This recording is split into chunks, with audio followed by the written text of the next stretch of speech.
उम्मीद तो सरकार से ही होती है, सरकार माई बाप होती है, ऐसा लोग कहते हैं, लेकिन हमारी माई बाप कब कौन सरकार बनेगी, ये थोड़ा है चिंता का विषय। आपने खेल मैदान देने की बात कही, अच्छा है, आप ऊना में दें, हरोली में दें, देरा में दें, इधर दें, उधर दें, सब जगह दें, कोई दिक्कत नहीं। लेकिन सर चंबा एक ऐसा स्थान है जहां पर जेन्युइन पोटेंशियल बच्चों में है। आज भी बच्चे जो हैं वो 10-10 किलोमीटर सीनियर सेकेंडरी स्कूल के लिए जाते हैं, इसीलिए अगर उनको ऐसे खामखा भी दौड़ाया जाएगा तो वो पहले नंबर पे ही आएगा। वहां पर जिसको आपने टिकट दी थी वो कह रहा था कि ये कह रहा है कि भाई 246 रोड्स बनाई। मैं विधानसभा के पटल पर कह रहा हूं, हमने अपनी जितनी ताकत थी, मुझे जो है वो 16 सड़कें मिली थी विरासत में, लेकिन जब हमें मौका मिला पूर्व मुख्यमंत्री जी के आशीर्वाद से हमने 246 रोड्स कंस्ट्रक्ट की और वहां पर गाड़ियां भी चली और लोगों ने जब टिकटें ली तब वहां पर जाकर के वोट भी मांगे। आप जो अब उत्तर देंगे इसका, आप एक शब्द जरूर इस्तेमाल कर रहे हैं ना कि चुराह को मैं स्पेशल कंस्टिट्यूंसी ट्रीट करूंगा और उसके स्वास्थ्य की, शिक्षा की, सड़कों की और इन सब की पैरवी जो है वो मैं स्वयं करूंगा। मैं तो भाभी जी से भी ये रिक्वेस्ट करता हूँ। मैं आपका धन्यवाद करता हूं कि आपने मुझे समय दिया।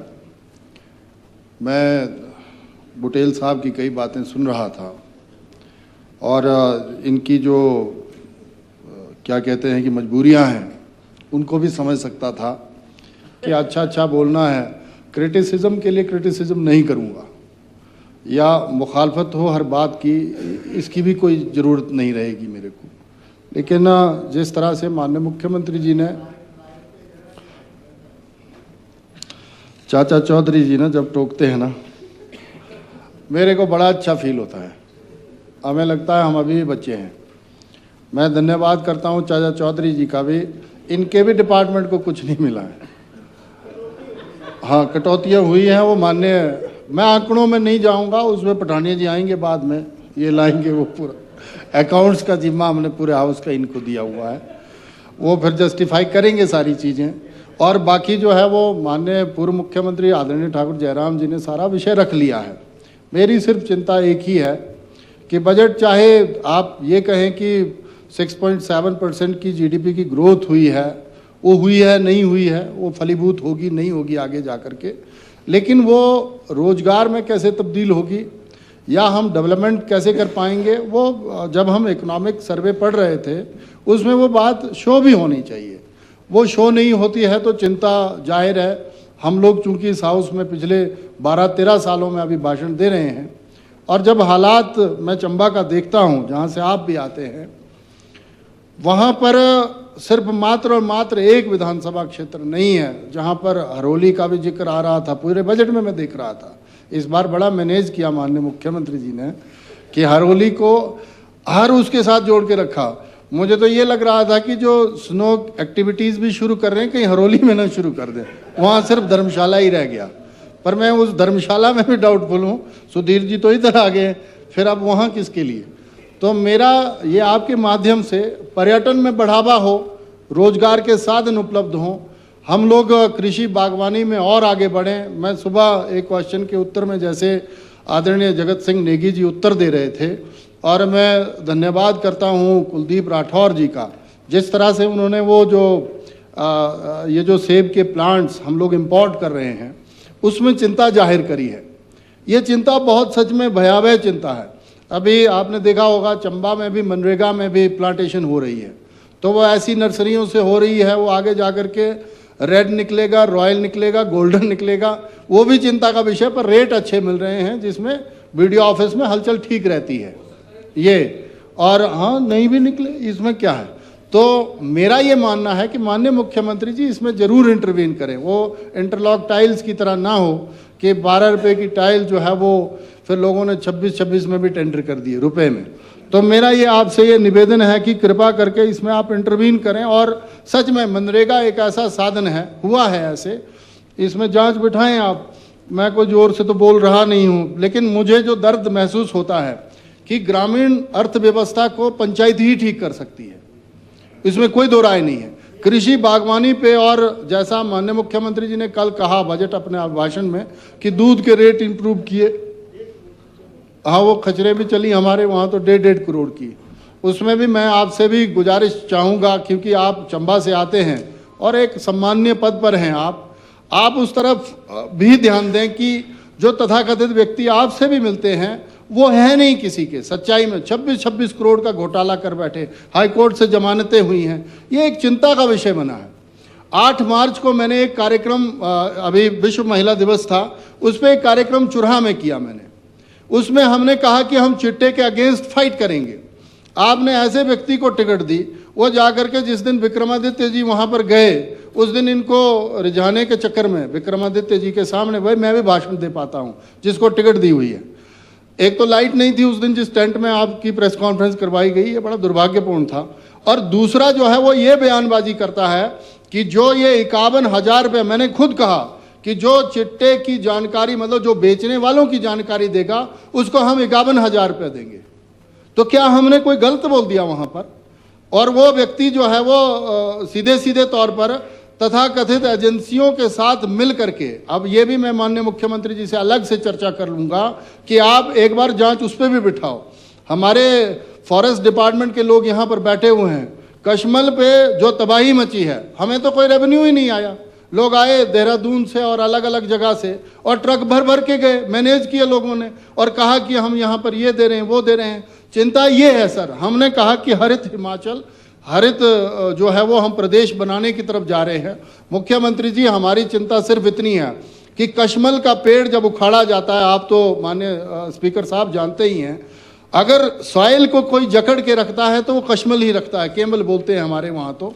और उसमें सिर्फ इजाज़त दी गई थी कि आप प्राइवेट लैंड से उखाड़ सकते हैं। और फॉरेस्ट डिपार्टमेंट की खासियत देखो, एक दिन मैं मिला था पीसीसीएफ साहब से भी, और हमने कहा कि इस तरफ भी आप ध्यान दो, लेकिन जो काम करने के हैं वो तो हो नहीं रहे हमसे। मैं ये सच्चाई आपके सामने जाहिर कर रहा हूँ, दर्द है हमें कि हमारे देखते देखते जो है वो ऐसे ऐसे जंगलों से कश्मल उखाड़ी गई जहाँ 70 पता नहीं कब से वो सदियों से वहाँ कश्मल वो लगी हुई थी, उखाड़ दी। और अब वो सारे फ्रेजाइल एरिया हैं, वो लैंड जो है वो स्लाइड कर जाएगी, जैसा इधर हमारे जनकराज जी के वहाँ हो रहा है कि टनल्स का अगर टेक्निकल तरीके से हाइड्रो पावर में भी ये हुआ है, ये किन्नौर जो दिक्कत में फंसा हुआ है, या चंबा जो हमारा बरमौर, और चुराहा में भी हमारे हाइड्रो पावर, और बरमौर एक पांगी में भी है। ये इसी वजह से कि टेक्निकली अगर साउंड लोग उस काम को नहीं करेंगे या सही तरीके से जो काम को जानते वो नहीं करेंगे तो वो अनाड़ी का खेलना, खेल का सत्यानाश, ऐसा हो रहा है प्रदेश के साथ। तो मेरा मुख्यमंत्री जी से ये निवेदन, आग्रह है कि आप इसमें इंटरवीन करें और बेहतर तरीके से करें सर। और इसमें यह है कि टाइम तो जा ही रहा है, 3 साल हमें इस सरकार में भी भाषण देते हो गए, और मैं ये माफ़ी चाहूँगा, लेकिन ये ज़रूर कहूँगा कि जितना पोटेंशियल तीसा में स्पोर्ट्स के लिहाज से है, आपने खेल मैदान देने की बात कही, अच्छा है, आप ऊना में दें, हरोली में दें, देरा में दें, इधर दें उधर दें, सब जगह दें, कोई दिक्कत नहीं।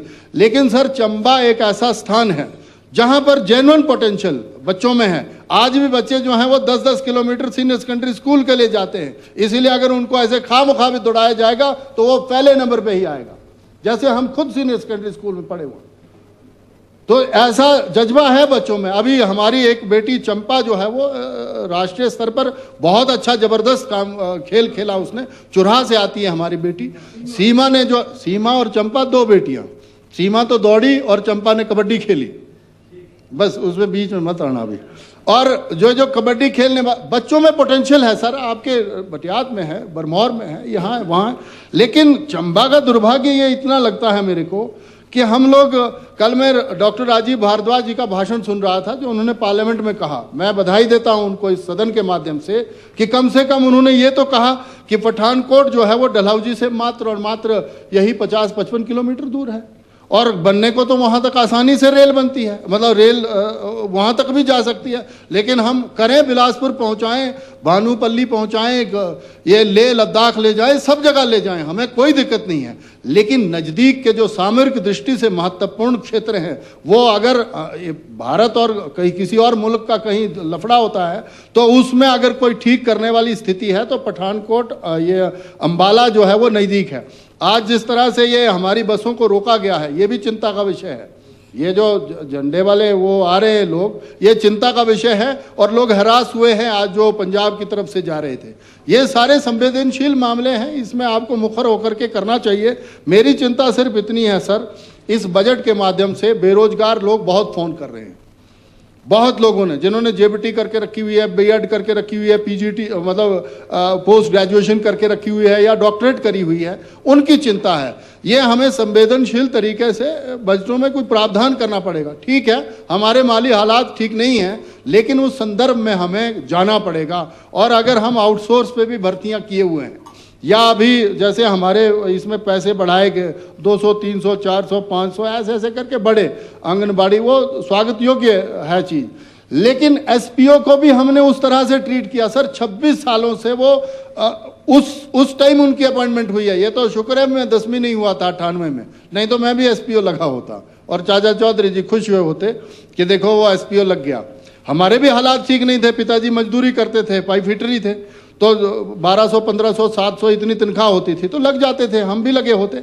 लेकिन +2 पढ़ा हुआ ग्रेजुएट बच्चा और एमए जो है वो पिछले 26 सालों से इस प्रदेश की सीमा पर अपनी पुलिस वालों के साथ पूरी ड्यूटी देता है और 300 बढ़ाया है। मुख्यमंत्री जी से मेरा आग्रह निवेदन है, इस पर आप अनुकंपा जरूर करें कि उन एसपीओज के लिए जो है वो विशेष राहत दें। और मैं आपसे एक वो प्रस्ताव भी रखता हूं, माननीय ऑपोजिशन लीडर भी बैठे हुए हैं, इन्होंने भी प्रयास किया और इनके प्रयास से पहली बार बजट में शामिल हुए थे, एसपीओ का जिक्र हुआ था। इन एसपीओ के लिए हम दिल्ली चलते हैं, इधर से भी 2-3 लोग चलते हैं, उधर से भी। जिस तरह से जम्मू कश्मीर में उनको 18 से 20, 26, 28 ऐसे पैकेजेस मिलते हैं और जिनकी जो क्वालिफिकेशन है वैसे हम मर्ज नहीं कर सकते तो उनका मरहम तो लगा सकते हैं, उनको कुछ ना कुछ तो कर सकते हैं। ऐसा उनकी गुजारिश है, वो मैं आपके सामने रख रहा हूं। आप भी इसको थोड़ा, क्योंकि चंबा से आते हैं, दुर्भाग्य ये है कि जो चंबा में लगे वो बाकी जगह तो लगे नहीं। थोड़े से लाहौल स्पीति में आते हैं, अनुराधा जी जानती है इस बात को, और थोड़े से लोग जो हैं वो पांगी में हैं, उदयपुर की तरफ है एसपीओ, तो वो भी फोर्स करते हैं मुझे कि जी आपने ही विषय रखा है, ये है वो है। पर अब उम्मीद तो सरकार से ही होती है, सरकार माई बाप होती है ऐसा लोग कहते हैं, लेकिन हमारी माई बाप कब कौन सरकार बनेगी, ये थोड़ा है चिंता का विषय। पर्यटन की दृष्टि से जो हमारा चुराह है या चंबा है, आप जोत का इलाका ले लीजिए सर, अगर वो हमारा द्रम्मन से बाया जोत, चंबा, तीसा, साचपास जो 12 महीने जो है वो एक तरह से स्नो बाउंडेड ही रहता है। 12 महीने आपको स्नो जो है वो आपको रास्ते के पास ही बर्फ मिल जाती है, उसको हम एक्सप्लोर नहीं कर रहे हैं और नई नई वर्जिन डेस्टिनेशंस की तरफ जा रहे हैं। उसको अगर हम नेशनल हाईवे में तब्दील कर पाते हैं तो चंबा की काया तो वैसे पलट जाएगी जो आगे जाकर के पांगी को, और अगर सुराल से अगर ताकत रही हम लोगों में तो वहां से लेह लद्दाख की तरफ भी ले जा सकते हैं, वाया मंडी, मनाली, और इधर से होती हुई ये जो हमारी नेशनल हाईवे 4 लेन जा रही है, ये बनती है 925 किलोमीटर, और अगर वहां से ले जाएं तो 412 किलोमीटर बनती है बीआरओ और उनका लेह लद्दाख तक। तो हमने ये माननीय प्रधानमंत्री जी से 2018 में जब मिला था तब भी जिक्र करा था, और आज मैं हाउस के माध्यम से माननीय चीफ मिनिस्टर साहब से भी ये निवेदन कर रहा हूँ इस नेशनल हाईवे की। और ये जो कल माननीय डॉक्टर राजीव भारद्वाज जी ने दिल्ली में कहा है कि ट्रेन हमारी डलहौजी और खजियार और चंबा सदर में भी पहुंच सकती है, भटियात में पहुंच सकती है, छुआड़ी में पहुंच सकती है, क्या ही दिक्कत है। तो ये मुझे इस बजट के माध्यम से ये भी निवेदन करना है। और मैं इतना जरूर कहूँगा कि हमारा चुराह जो है वो बहुत ही दूरस्थ और hill track tough mountain area है, तो here we have a need of some जिसको हम कह सकते हैं कि एक स्पेशल ट्रीटमेंट की ज़रूरत है। अभी क्या हुआ, आदर्श जो हमारे हॉस्पिटल्स की चर्चा माननीय मुख्यमंत्री जी ने करी, ये आदर्श वाला सिस्टम जो है, एक बार आदर्श वहाँ तीसा में शुरू कर दो सर। 400 की ओपीडी है, 400 की, और वहाँ डॉक्टरों के नाम पर 2 बंदे, और पैरासीटामोल और दूसरी दवाई 1-2 और एजिथ्रो वगैरह कुछ मिल जाए तो बहुत बड़ी बात है, नहीं मिलती। और अब तो वो वहाँ पर पीएन जो हमने वो आरकेएस में भी रखे थे वो भी नहीं रहे, और स्वच्छता तो ऐसे बिखर गया है कि माल मवेशी बहुत बढ़िया तरीके से जो है वो अपनी ट्रीटमेंट करवा सकते हैं, लेकिन हमारे लोगों के हालात सच में बदतर हो गए हैं। पीएचसी के तो मैं मांग ही नहीं कर रहा हूं कि बैरागढ़ वाली खोल दो या कोहाल वाली खोल दो, कोई जरूरत नहीं है, लेकिन वो जो एक हॉस्पिटल लगभग 42 पंचायत को वहां फीड करता है, उसको ठीक कर दें तो बड़ी महान कृपा होगी। उसको आदर्श बना दो। मैं ये निवेदन कर रहा हूँ आपके माध्यम से माननीय मुख्यमंत्री जी से, और मेरा ये निवेदन है कि हमारा बहुत रिमोट एरिया है, बहुत सारी पंचायतें हमारी अभी भी सड़कों से छूटी हुई है।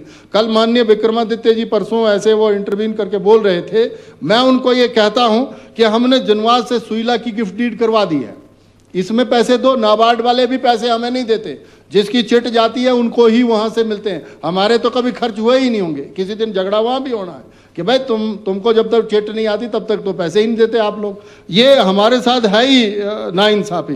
गुइला से भंडौडी की हमने गिफ्ट डीड करवा दी है, तरवाई से लेकर के बंजल की करवा दी है, बिहाली बाया गोठ इसकी गिफ्ट डीड करवा दी है, खजुआ करातौट इसकी गिफ्ट डीड करवा दी है, शिंड रोड इसका तो फॉरेस्ट क्लियरेंस का भी हमने करवा दिया, और जो हमारी मुख्य सड़क हिमगिरी से थनेला आयल साऊ मक्कन चुचूल सनवाल इसका भी हमने करवा दिया है। और दूसरा जो हमारा शलेला बाड़ी और ये मझोगा दौड़ा का इलाका है, वहाँ तो कहीं पर फॉरेस्ट लैंड भी नहीं आती, वो उसमें तो कोई दिक्कत ही नहीं है।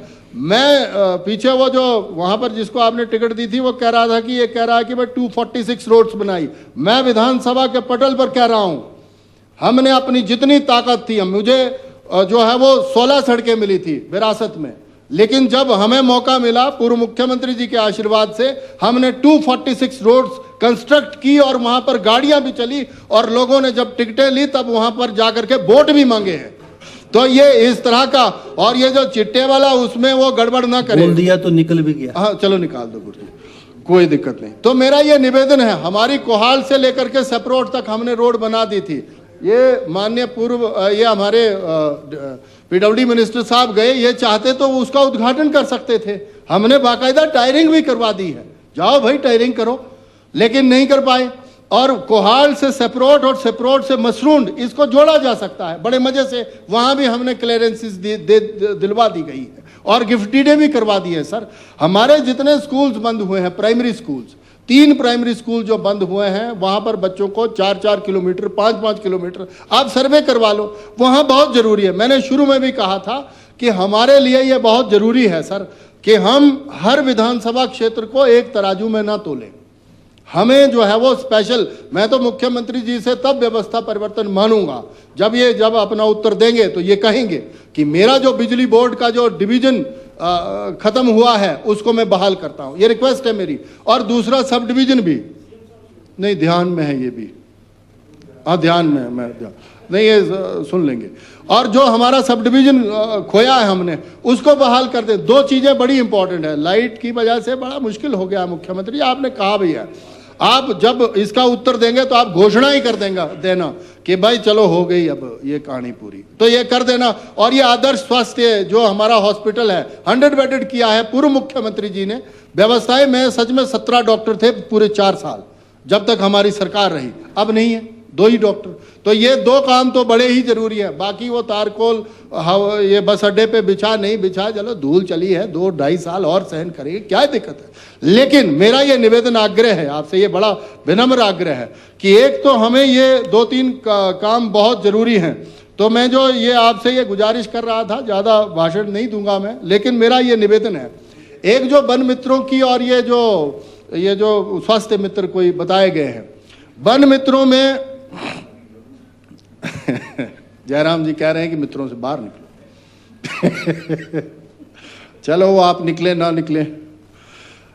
मेरा ये निवेदन है, वन मित्रों में ये जो नर्सरियां सरकारी लगी हैं सर, जिसमें पौधे तैयार किए जाते हैं, मुख्यमंत्री जी ये बड़ा गंभीर विषय है, उन लोगों को पिछले 2-2.5 सालों से इन्होंने तनख्वाहें नहीं दी। पहले मस्टॉल टाइप बनाते थे, उसमें उनको एडजस्ट कर देते थे, लेकिन उनको नहीं। अगर वन मित्र लगाए जाते हैं तो जो नर्सरियां चला रहे हैं उनको तवज्जो उसमें दी जाए, ये मेरी आपसे गुजारिश है सर। इतना ही मुझे इसमें कहना था। लेकिन मैं एक लास्ट अभी तो घंटी भी नहीं बजाई है, बजा देता। हाँ बजा दो सर। मेरा आपसे ये विनम्र आग्रह है, हमारी 2 नेशनल हाईवे, एक जो भद्रवा भलेशा से, पीछे मैंने मंत्री साहब से भी बात की थी, पीडब्ल्यूडी का मैटर था, national highway authority Jammu Kashmir ने एक पत्र, शायद आपको भी लिखा होगा कि नहीं लिखा है, मैंने आपसे चर्चा भी की थी, मक्कन चुचूल में वो टनल का प्रस्ताव है, उनका प्रस्ताव क्या, उन्होंने वहां से तो स्वीकृति दे दी है, हमारी तरफ से ही कागजात जाने बाकी थे। एक तो वो नेशनल हाईवे हमें हो जाता, दूसरा ये जो मेन है, दूसरा जो पदरी जोत में जो मूवमेंट बढ़ाई है सर, एक दिन आप पूरे काफिले के साथ जाइए, यू आर द डिग्निटी, मतलब आप सब कुछ है सर, आप जाएं वहां पर। उन्होंने हमारी जमीन पे कब्जा किया, मैं फिर बोल रहा हूं यहाँ पर और मंच पे बोल रहा हूं, मैं तो उनके जोत पे जा करके भी बोल आया था। हालांकि जब मैं वोट मांगने गया उन्होंने कहा यही बंदा है जो उस वक्त आकर के ये वहां पर जो है वो उन्होंने अब सड़कें निकालनी शुरू कर दी और सर सड़कें में निकाल दी। गंडोला बोलते हैं वहां जम्मू कश्मीर में उसको, रोपवे को, उन्होंने वहां 2 गंडोले भी लगा दिए। अब बोलो आप, अब वो जो कब्जा है उनका, मैं ये हाउस में बोल रहा हूं मैं क्योंकि वहां से निकला हूं पीछे भी दिसंबर के महीने में। एक जो इस पे तो आप जरूर एक्शन लो सर, वो बहुत अच्छी जमीन है हमारी, वो ले रहे हैं जी। हाँ, ये बेलीराम की पेंशन जरूर लगवा दो, एक चेतराम भी है सर कोई। दूसरा जो मेरा आपसे ये निवेदन है सर कि हमारी एक भनौटी से एक डीपीआर सर पूरी अप्रूव हो गई थी किलाड़ तक, और जनकराज जी भी ये विषय रखेंगे और बहुत महत्वाकांक्षी योजना है सर। ये पर्यटन को अपने आप ही पंख, इसको हम पीपी मोड पे कर सकते हैं या कुछ और कर सकते हैं। इसमें सर 2-3 प्रोजेक्ट हमें करने पड़ेंगे। हाइड्रो पावर में हमारे, आपने कॉरपोरेशन का हमारा वो था एक्सीन ऑफिस, वो बहाल किया है, उसके लिए धन्यवाद करता हूं मैं। लेकिन हमारा सई कोठी 1, सई कोठी 2, हेल, टेपा, चंड्रू, ये प्रोजेक्ट बड़ी आसानी से चल सकते हैं सर, बड़ी आसानी से, और उसमें स्टाफ दे दीजिए, एक्शन ने तो ज्वाइन किया है। हाँ, ये बड़े जरूरी है। एक विषय जो है वो एनएचपीसी वालों ने रखा है कि जो एनएचपीसी का हमारा प्रोजेक्ट पांगी में बनना सर, उसमें कुछ पॉलिसी में वो कह रहे हैं कि 5,000 करोड़ की इन्वेस्टमेंट है हमारी, 200 करोड़ तक तो सीएसआर में ही पैसा वो दे देंगे। तो वो विषय जो है वो पांगी और चंबा और हमारे से जुड़ा हुआ विषय है सर, बड़े प्रोजेक्ट हैं उनमें। हाइड्रो में भी अगर हम करेंगे तो बेरोजगारी उसमें हम, हाँ, डुगर वो आपके ध्यान में है, तो इसको भी आप जो है वो करें। मैं लास्ट में जो है वो आपकी परमिशन से 2 शब्द बोलूंगा। इसमें मेरा ये निवेदन है, आपने जिस तरह से बजट पेश करा है सर, इसमें कोशिश तो आपने अपने तरीके से की होगी कि भाई आंकड़ों को ऐसे वैसे, वो आंकड़ों में हम नहीं फंसते क्योंकि हम आर्ट्स के स्टूडेंट रहे हैं और हमारा बड़ा सीधा स्ट्रेट फॉरवर्ड सा काम रहा है। अगर मेरे को राहत नहीं तो बजट में भी मुझे राहत दिखती नहीं है, और प्रदेश को भी मैं उसी दृष्टि से देखता हूं।